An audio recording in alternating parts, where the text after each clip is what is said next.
আমারে সকল ক্ষুদ্রতা হতে বাঁচাও প্রভু উদার। হে প্রভু, শেখাও নীচতার চেয়ে নীচ পাপ নাকি আর।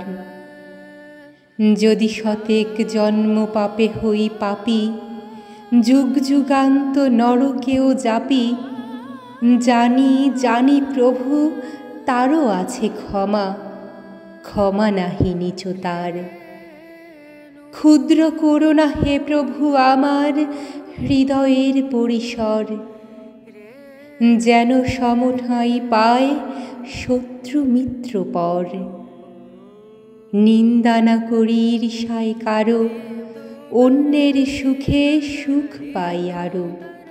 কাঁদি তারি তরে অশেষ দুঃখী ক্ষুদ্র আত্মা তার।